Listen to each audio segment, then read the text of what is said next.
Hello fellow leggers, thank you for joining us on this very exciting evening. Very wet evening. Very wet, you can tell we're in London. You really can, and we are here to see probably the hottest ticket in town right now. The West End premiere of the smash hit Dear Evan Hansen. So stick around fellow leggers to hear all of our thoughts. Find out how many stars. Whether it's break a leg or leg it.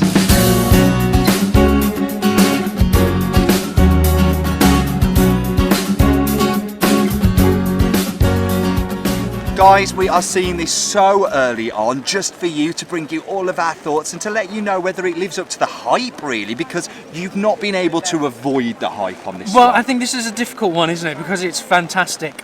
Okay, is that what you've decided already? That's the problem. We've heard the cast recording. Yeah. The music is great. Okay. So already the bar is high. Oh, We're here at the Noel Coward Theatre. Will it live up to the hype? Maybe you're setting yourself up for a fall, but what do we need to know about Dear Evan Hansen, as if you don't know already, fellow leggers? Well, it's here at the Noel Coward Theatre. It's the West End premiere. Has music and lyrics by Benj, Pasek and Justin Paul. Pasek and Paul's other work includes the movie musicals La La Land and The Greatest Showman, which was a smash hit. Those songs live on. They were ripping up the charts and ripping up the theatre, sort of the film industry at the time, weren't they?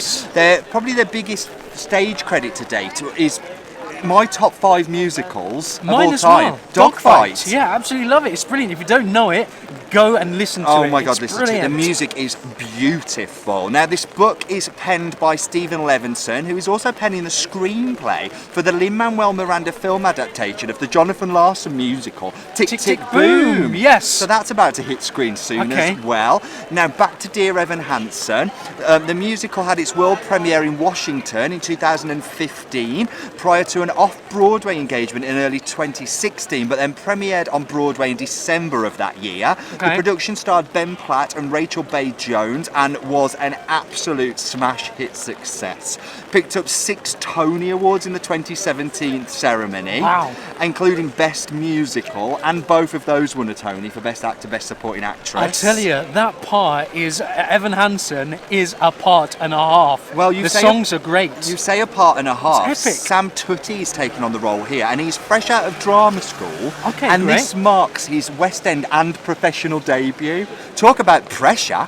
Well, Ben Platt has gone on to do some great things, so is this a start in the making? Well, Ben Platt's father is also a massive Hollywood producer, and he got loads of film credits and stuff before that. So he was a star. No, but he is great. This guy has come from nothing. Don't poo-poo Ben I'm not Platt. poo-pooing He's great. him. I'm just saying it's not like he came out of nowhere. Sam, the future is yours. His dad paid for this musical. Sam, the future is yours. Yeah, the Listen future to Leg and Nathan here. Absolutely yours. Now, Lauren Ward is also in the cast for this. She was the original role. She's playing Cynthia Murphy here, but she was the original Miss Honey in Matilda. Great. And also we've got Rebecca McInnes, who's playing Heidi Hansen. She was in Everybody's Talking About Jamie, where she took on the role of Margaret New. I saw her in that, you didn't. Who was Jamie's mum. Yeah. Okay. But what's it about? What's Dear Evan Hansen about?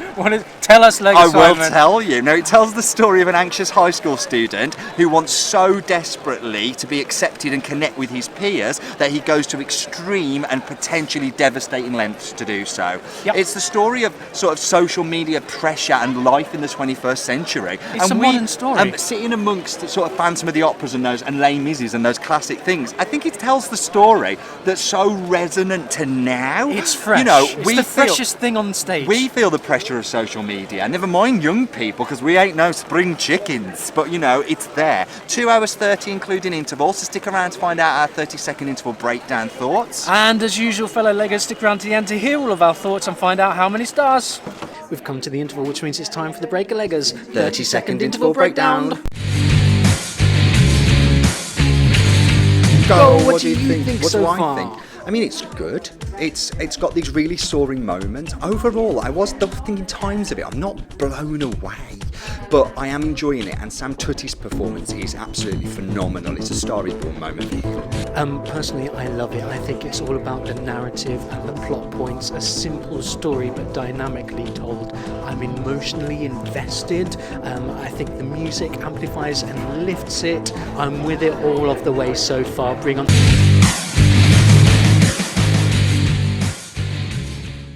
Fellow leggers, the long anticipation of Dear Evan Hansen coming over here to the UK and us finally being able to see it.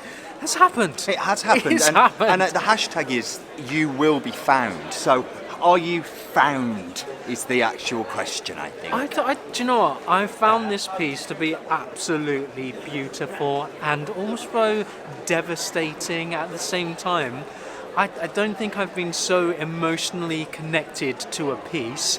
I had tears in my eyes. I had my nose running. Wow. Because I was that at certain points through the whole piece and come the end. It's a couple of songs that have never done that much for me in the soundtrack, especially cast recording. Jesus. So Big, So Small. Skip that one. It's all in the setup and it's all in the performance and it's all in the narrative. I was with them all the way. The messages, the writers and the conceivers of this piece, this narrative, what they're trying to get across, they've done it for me and it connected for me and it was done. It's a beautiful piece. I tell you what it isn't.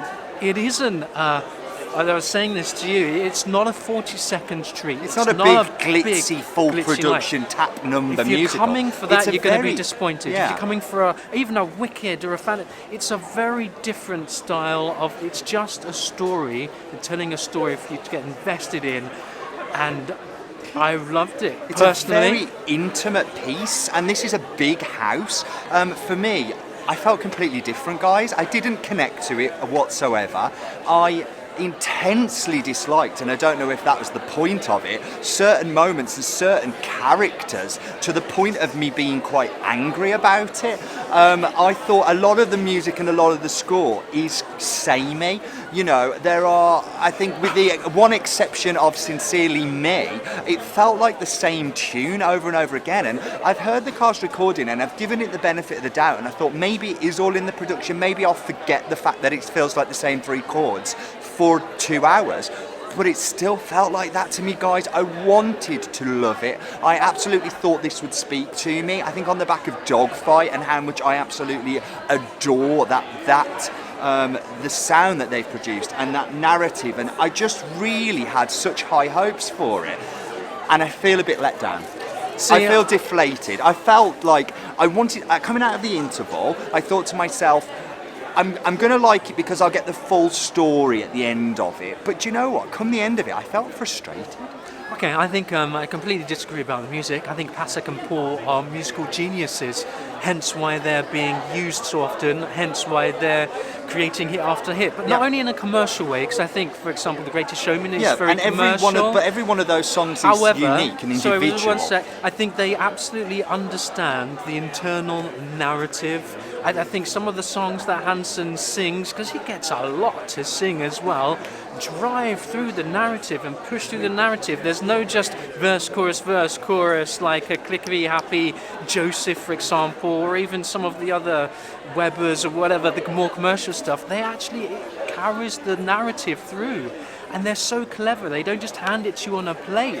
And I think that's the genius, and I've seen that in Dogfight as well. Again, they really show that genius of that internal narrative. So again, in Dogfight, it's about Rose and that internal narrative. In this, it almost felt as if the baton was handed from character to character. You get to really understand what is going on for each character. Musical genius. I completely disagree.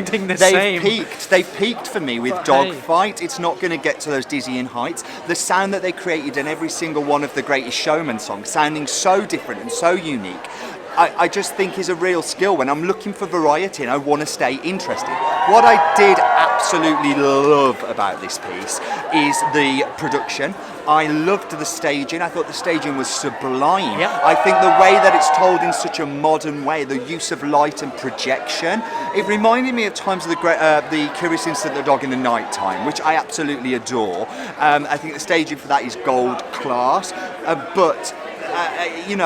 It was just, that was more powerful to me in the way it was being told than the actual story that was being told. Whereas this is about the narrative. I think this is very much about the story, and it's almost stripped back. I didn't care. I think I wanted to care. Sorry, as we're on set, I felt as if we're in a really good position, being elevated. I wouldn't want to see this from the stalls. No, because a lot happens as projected onto the floor. Yeah. And I think if you're in the stalls or if you're at ground level or below, you'd miss a lot of the isolated lighting. Yeah, if you're buying sectioning. tickets for this, don't buy tickets in the stalls, or maybe at the back of the stalls, but certainly not stage level.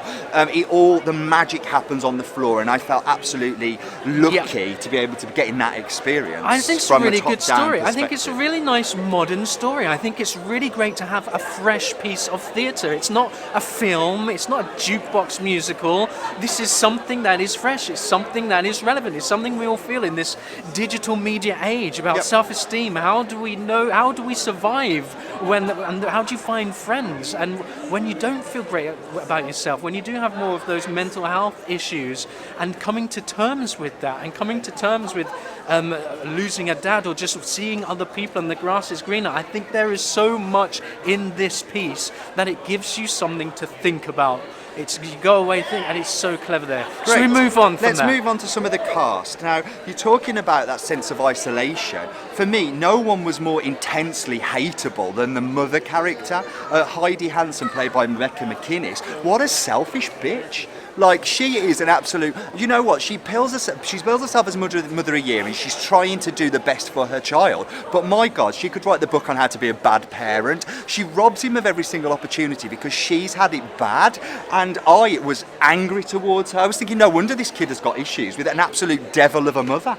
I can't help how you felt, Lega Simon. I just thought she was All I can horrible. say is you could argue that yes, and that's in the text. Yeah, and it might she be. says that. She says she knows she's going to come up short Hope she a million times a day. Yeah. And I do. Couldn't sympathise and with I her. will. Didn't care how hardworking she was when And I she's agreed. bitter and jealous of her children. What a crap mother figure. But brilliantly played by Rebecca McInnes. Like, absolutely Legas. brilliantly played. All I can But say is, horrible character. but I think that's the. But that's in the narrative, and that's where that song works. She opens of no one's perfect. I didn't get an apology, though. And you want to be a good parent, and as a parent, I can resonate. I want to be the best parent I can be, but I know I'm going to get it wrong over and over again. Everybody hates their parents, and some people just get it more wrong than If I was others. Evan in this, I'd be running for the hills, man. Anyway, I thought she did a great job. She did do a great now, job. that was a Tony Award-winning part, Yeah. and as she was going through, I was thinking, it's okay, until that clinching moment at the end. She was there, and she felt everything, and she sent all of that our way into the audience, us following that narrative, and brought us on that journey, and I felt it all. She is the go-to actress for a mother wanting to do the best for a kid, because she was that in Jamie Okay. as well. Well, let's move on. Do you want to nominate her? No, I thought she was great. Okay. I thought she was gonna great. say. No nomination. Fine. Not that it wasn't great. Let's move on to Lauren Ward as the role of Cynthia Murphy, the mother of the deceased Connor Murphy. Okay, what do you think? Good. I thought I thought the whole cast was great. Yep. There are certain people I would want to pull out though. Specifically, I thought Evan Hansen. Let's talk about Evan. Are we going to go straight on to Sam Tutty? I was going to save him till the end, but No. no. Let's No, talk Legas, about you him wanna nice know and about him. early. Yeah. He is... I think he could write the book on acting through song. I think every single moment that he's given as Evan, and the believability of the characterization of that person that's suffering with anxiety, and the journey Evan goes on, these ebbs and flows in confidence, this almost arrogance at times that he has because he's sort of believing his own hype, and then the complete insecurity. I believed every single word that he said and every single note that he sang. Yes, the part is an absolute gem. I understand why Ben Platt was nominated and won the Tony Award, because it is an amazing part. And you've got to sell that, and I would say break a leg of nominations. Oh wow, 2019. for Sam Tutty in the role of Evan Hansen in Dear Evan Hansen. Best performance in a musical, carrying that narrative. So much good stuff to work on, so much vulnerability, but then you also see him on the other side. You see the guilt, you see the angst, you see the longing, you see the acceptance and full journey. It's all in there. Word of advice, don't blow your voice. You're new to this, Sam. Take it easy, man. It's 8 shows a week. Well, that's it's not. why you He's have got 2. alternatives. He's got an alternate, for alternates 2 as shows well. a week. But my God, it's still there's the demanding. potential here for you to completely ruin yourself. Yeah, absolutely. because it's tough. Yeah. I go on to say that he's definitely going to be nominated in Yeah. the Olivier's. Yeah, That's yeah. a given. I think so. And I wish him the best in going in and claiming it, Yeah. because he's giving his whole soul. Absolutely. This and a joy to watch. Lucy Anderson as Zoe Murphy. Didn't care too much for her. personally. I think it's beautifully written, first of all, for that role, because someone, a teenage daughter, a teenage sister losing her brother, you think, gosh, she must be devastated. And I think it's brilliant that they are playing a plot line that isn't that. She doesn't. Why should she have a good relationship with a brother that hates her, causes her problems, I've is often chaotic? said this to you. Just because someone dies, it doesn't make them a good person. Absolutely. You can still dislike someone just because they are dead. Like, I don't believe this sort of, everyone, you could be the biggest, if anyone can tell me where this quote is from, you could be the biggest turd in the toilet bowl and still come out smelling like a rose when you die. And do you know what? I don't think that's life. I don't think that's on. And she does. It's great and that they is don't. in that writing. Absolutely, and they don't go with the cliche that everyone's upset and it's devastating. No, this is so well observed. So first of all, she's got a really good journey, because then it goes on from there. I guess that's where we start off with her. And I thought she did it brilliantly. She's got a fantastic voice as well. I would want to move on to Jack Loxton in the role of Jared Kleinman. Stole the entire show for me, guys. He was great. He was not just great. He was great. He gave me a performance that I will be thinking about in 10 years' time. He gave me a perfectly pitched comic genius. He is perfect. But also has his own insecurities. He was captivating, his characterization was perfect, his timing was like an expert, it was like someone that's been on stage for 30, 40 years, and this kid is young. What a joy and absolute surprise. Break-a-leg nomination? An absolute break-a-leg nomination, Best Supporting Actor in a Musical, for Jack Loxton in the role of Jared Kleinman for Dear Evan Hansen. He's brilliant. He's a sensation. If I had to put money on who was going to get an Olivier this year, it'd be him. I think the rest of them could get nominations. He's going to get a nomination. I think he's going to. I think he's going to. Guys, I'm good at this. He's going to take it. He's going to take it. Are you sure you haven't said that someone else is going to get it this year? We need to look back. I've changed my mind. But he is great. Yeah. And someone did win Best Supporting at the Tonys. It was I don't Conor think it was Murphy. that part. It was the Conor Murphy part.